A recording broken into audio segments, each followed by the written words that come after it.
Mais alors, et en France? Vidéo number 4, les réfugiés.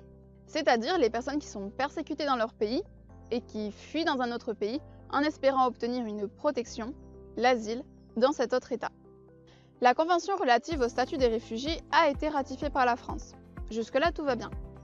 Et sur ce point, on a eu pas mal de modifs avec la loi Asile et Immigration. Mais je ne vais pas être exhaustive.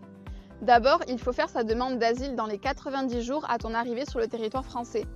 Sinon, tu as droit à la procédure accélérée. Cadeau.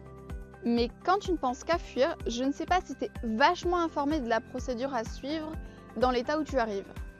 Ensuite, normalement, quand on demande l'asile, on ne peut pas te renvoyer dans ton pays, au cas où, jusqu'à la décision finale.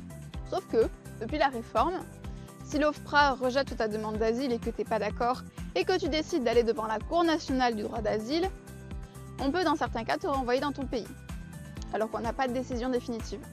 Notamment, on peut décider de te renvoyer si on considère que tu viens d'un pays sûr ou que tu es considéré comme un trouble grave à l'ordre public ou que tu demandes un réexamen de ton dossier. Cadeau. Retour à la case départ. Enfin, dernier point que je voulais soulever.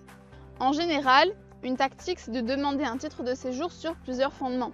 Par exemple, parce que je suis réfugié, procédure numéro 1, et parce que je suis apatride, procédure numéro 2.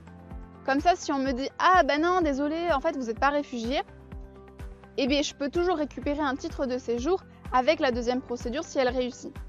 Sauf que la loi Asile et Immigration va limiter cette possibilité. On ne peut demander un titre de séjour sur un autre fondement que s'il existe des circonstances nouvelles. Donc en gros, si depuis le début tu sais que tu es réfugié et apatride, tu ne peux pas faire deux procédures pour ces deux raisons. Donc tu as moins de chances d'obtenir un titre de séjour si tu fais qu'une procédure. Demain, on parle du trafic de migrants et de la traite d'êtres humains en France.